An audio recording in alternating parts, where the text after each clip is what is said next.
Hoje, domingo, esse domingo é celebrado o domingo da Trindade. Para que os irmãos tenham conhecimento, por isso que está o pano na cruz na cor amarela, porque o amarelo ou o dourado, ele simboliza o que é precioso e valioso, simboliza a majestade, a alegria e a celebração de Deus. E o que é o domingo da Trindade? O que representa o domingo da Trindade? O domingo da Trindade se concentra explicitamente no ministério, poder e beleza das três pessoas da Trindade, que existem juntas de eternidade a eternidade. Qual o nosso desafio espiritual para esse domingo? Nossos pecados e nossa impotência espiritual provém do esquecimento de quem é Deus. Esquecemos que o nosso Pai Celestial cuida de nós, de que o Filho nos redimiu na cruz e na sua ressurreição, e que o Espírito faz guerra contra a carne. O domingo da Trindade nos chama a nos arrepender desse esquecimento. Então, em especial hoje, nesse domingo, fique refletindo sobre a Trindade de Deus, sobre o Pai, sobre o Filho, sobre o Espírito Santo. A atuação de Deus em sua vida. Porque não se limita apenas em um momento, mas é durante toda a nossa vida, toda a nossa existência. Deus tem agido. A Trindade de Deus, tanto o Pai, quanto o Filho, quanto o Espírito Santo, tem agido em nossa vida, constantemente.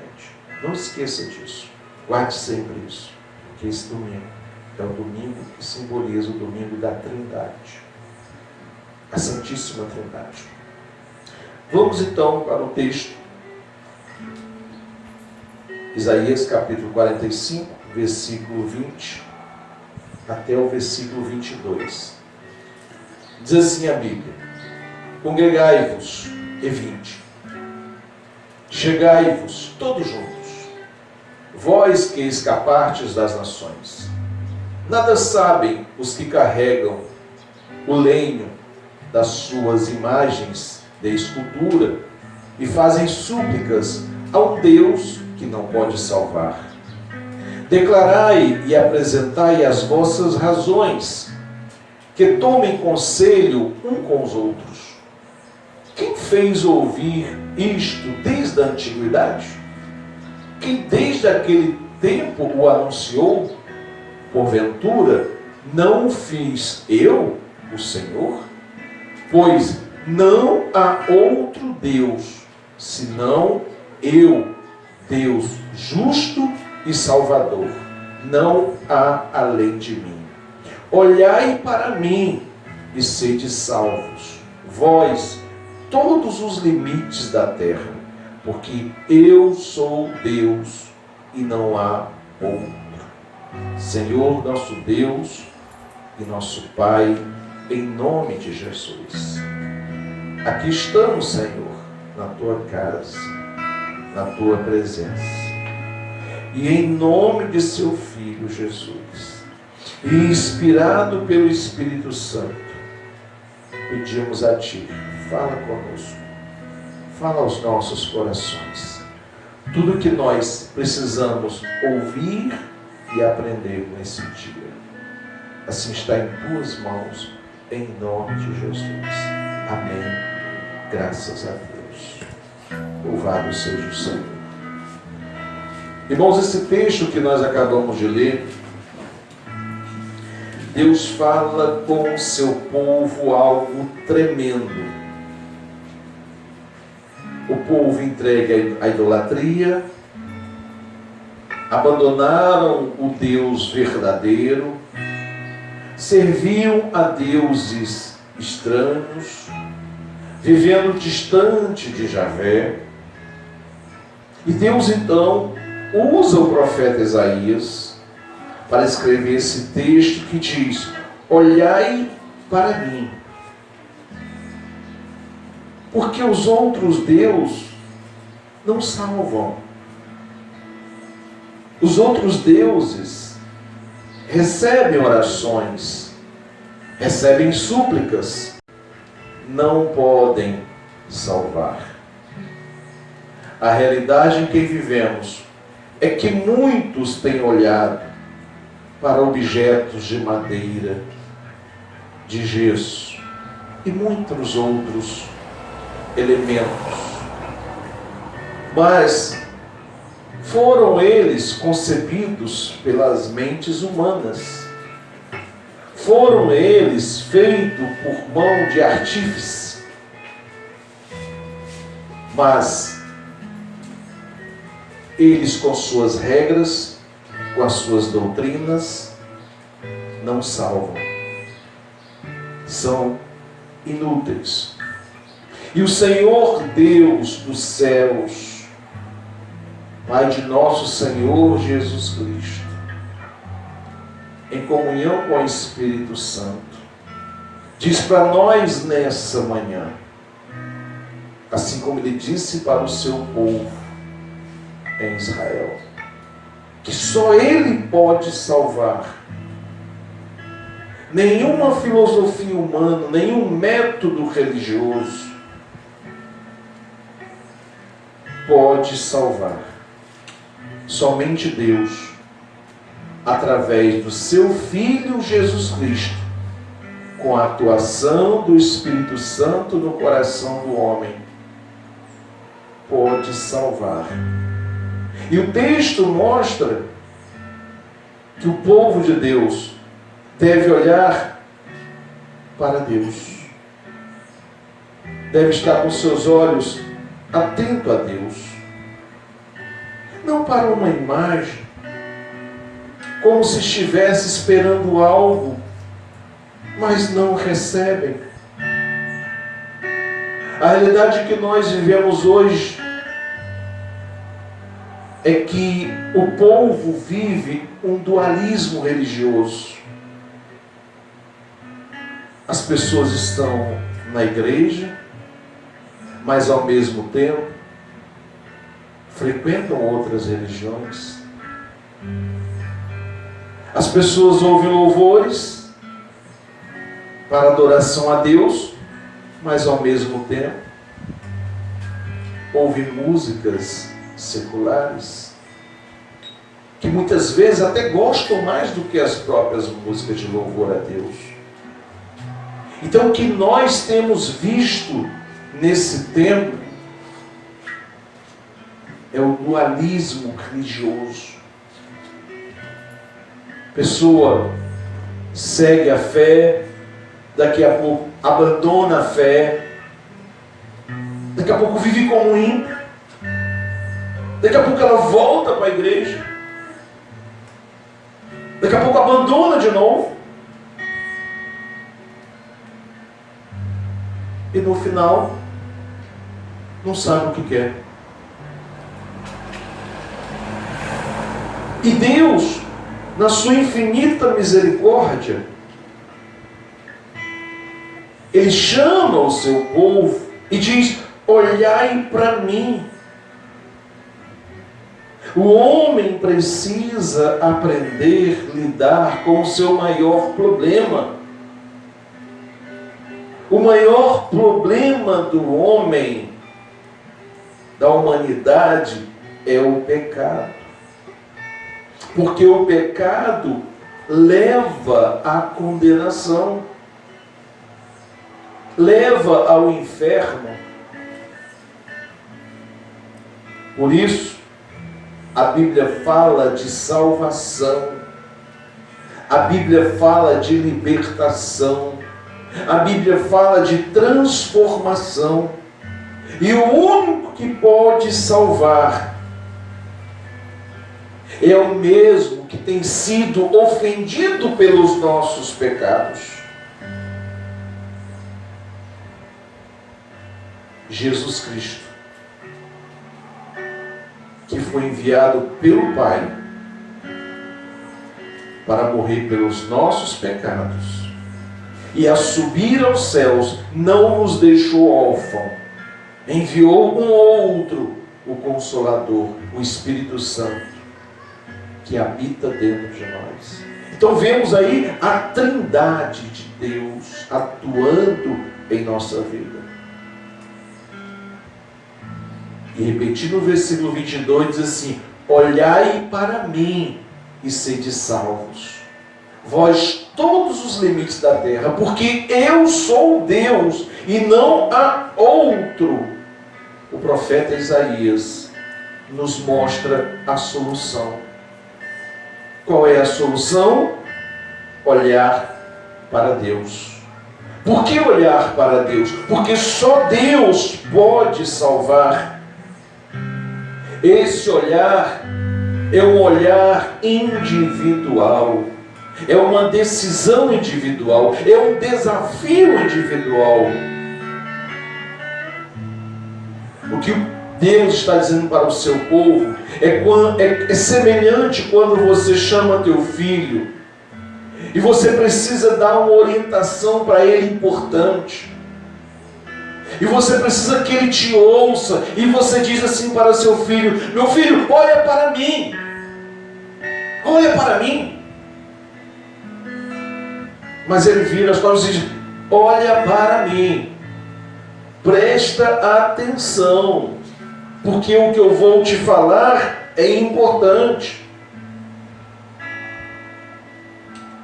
Vamos obedecer essa ordem de Deus? Mas o que significa Deus dizer para nós: olha para mim? Muitas coisas estão inseridas nesse contexto. Muitas coisas estão inseridas nessa atitude. O olhar para Deus é acreditar. O olhar para Deus pressupõe crer, pressupõe confiar. E o olhar é simples. Mas nessa simplicidade, Deus muda por completo a nossa vida, a nossa natureza, o nosso procedimento, o nosso agir, o nosso caminhar e a nossa história. Nesse olhar, e esse olhar é um olhar exclusivo para Deus. Por isso que ele diz: olhai para mim. Aí no final do texto diz assim: porque eu sou Deus e não há outro Deus. Não há outro Deus. Não existe um outro Deus. Atos capítulo 4, versículo 12, diz assim: e não há salvação em nenhum outro, porque abaixo do céu não existe nenhum outro nome dado entre os homens, pelo qual importa que sejamos salvos. O único que pode salvar é Jesus. Jesus salva, Jesus cura, Jesus liberta, Jesus nos dá uma nova vida. Olhe para Jesus. Olhe para o Senhor Jesus Cristo. Porque Jesus é o nosso mediador entre Deus. Jesus está entre nós e Deus. Jesus, ele nos leva a Deus. Jesus é Deus. É Deus que se fez carne. É Deus que se fez homem. Ele sai da eternidade e se torna homem para padecer as nossas lutas, as nossas limitações, morrer pelos nossos pecados. Paulo escreve a Timóteo, 1 Timóteo capítulo 2, versículo 5, diz assim: porquanto há um só Deus e um só mediador entre Deus e os homens, Jesus Cristo, homem. Então veja, para nos mostrar o caminho, para nos mostrar a direção certa, Jesus sai da eternidade e se torna homem. Por isso ele está dizendo, Deus está dizendo, não adianta você pedir a outros deuses. Não adianta você olhar para outros deuses. Porque Ele, Jesus, é a propiciação pelos nossos pecados. Propiciação significa, Ele se colocou em nosso lugar. Jesus assumiu o nosso lugar. Deus vem da eternidade assumir o nosso lugar e levar sobre si os nossos pecados. 1 João capítulo 2, versículo 2 diz assim: e Ele é a propiciação pelos nossos pecados. E não somente pelos nossos próprios, mas ainda pelo do mundo inteiro. Veja, Ele se coloca em nosso lugar para sofrer e padecer pelos nossos pecados. 1 João capítulo 4, versículo 10 diz assim: nisto consiste o amor, não em que nós tenhamos amado a Deus, mas em que Ele nos amou e enviou o seu Filho como propiciação pelos nossos pecados. Veja, o amor do Pai envia o Filho para morrer pelos nossos pecados. Não somente os nossos, como diz o texto, mas do mundo inteiro. E em Jesus Cristo, através do Espírito Santo, nós temos a revelação. Para que tenhamos o entendimento de que Deus, o Pai, o Criador de todas as coisas, tem o seu único Filho Jesus, enviou para morrer pelos nossos pecados. E o Espírito Santo, que coexiste com o Pai e com o Filho, nos revela, para que tenhamos o entendimento, para que sejamos guiados a olhar para o lugar certo, para o Deus certo. Efésios capítulo 1, versículo 18 e 19 diz assim: iluminados os olhos do vosso coração, para saberdes qual é a esperança do seu chamamento, qual a riqueza da glória da sua herança nos santos, o qual a suprema grandeza do seu poder para com os que cremos, segundo a eficácia da força do seu poder. O poder de Deus sobre a nossa vida nos regenera. Regenera significa nos transforma. A única opção que temos para sermos salvos é olhar para Deus. Não olhar para o homem. Não olhar para uma imagem, uma escultura, mas olhar para Deus. Por que para Deus? Porque Deus é o único que pode salvar. É o único que pode fazer milagres, operar maravilhas em sua vida. E seu Filho Jesus, que morreu por nós, Ele se colocou em nosso lugar. Evangelho de João capítulo 3, versículo 16 até o 18, depois eu leio o versículo 36, diz assim: Porque Deus amou o mundo de tal maneira que deu o seu Filho unigênito, para que todo que nele crer não pereça, mas tenha vida eterna. Porquanto Deus enviou o seu Filho ao mundo, não para que julgasse o mundo, mas para que o mundo fosse salvo por ele. O prazer de Deus não é condenar. O prazer de Deus é salvar. O que Deus quer fazer conosco? Nos salvar. Aí no versículo 18 diz: quem nele crer não é julgado.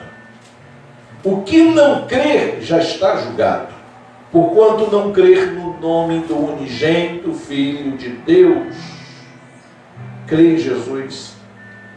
Coloque-se diante de Jesus. Ao versículo 36 diz: por isso, quem crer no Filho tem a vida eterna. O que todavia se mantém rebelde contra o Filho não verá a vida, mas sobre ele permanece a ira de Deus.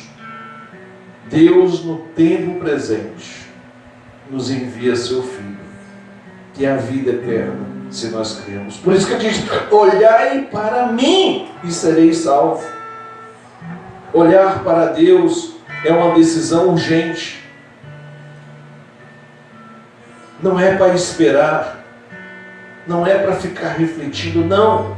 É uma decisão a ser tomada. Ainda mais nos tempos em que vivemos.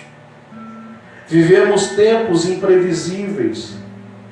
Vivemos tempos de muitas lutas, de muita adversidade. E Deus espera que nós creiamos nele. Tenhamos fé nele, tenhamos confiança nele. Por isso que ele diz para nós: olhai para mim. Olhe para Deus, olhe para o Senhor Jesus, peça ao Espírito Santo para estar intercedendo por ti. O Paracleto, o companheiro, ele está contigo e te fortalecendo. O escritor de Hebreus escreve no capítulo 12, versículo 2, diz assim: olhando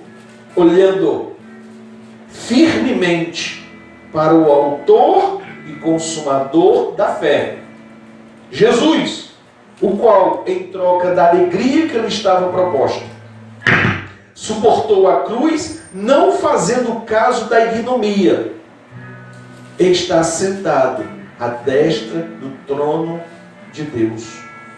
Olhar firmemente e olhar com determinação, porque a salvação está em Jesus Cristo. E como chegamos a Jesus? Quando somos guiados pelo Espírito Santo de Deus. Então vemos a atuação do Pai em enviar o seu Filho, a atuação do Filho morrendo pelos nossos pecados para nos dar a salvação, e a atuação do Espírito Santo nos guiando no caminho, no percurso, na direção certa. Porque mesmo diante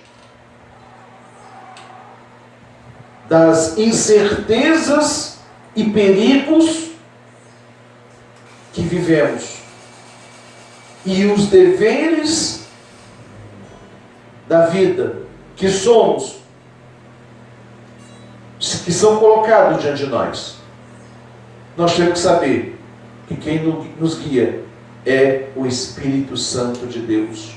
João 16, versículo 13 diz assim: mas quando vier aquele, o Espírito de verdade, ele vos guiará em toda a verdade, porque não falará de si, mas dirá tudo o que tiver ouvido, e vos anunciará o que há de vir.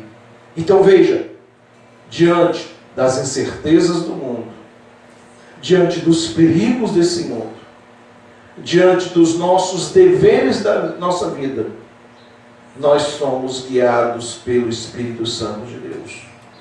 Então vemos aí a atuação da Trindade de Deus, o Pai, o Filho e o Espírito Santo. Celebre esse domingo. Celebre. Reflita durante esse domingo sobre a Trindade de Deus, sobre o Pai, sobre o Filho, sobre o Espírito Santo. Em nome de Jesus. Amém? Fale da Trindade. Fale do amor de Deus. Fale do amor do Filho. Fale do amor do Espírito Santo. Para todos os quais você encontrar nesse dia. Em nome de Jesus. Amém.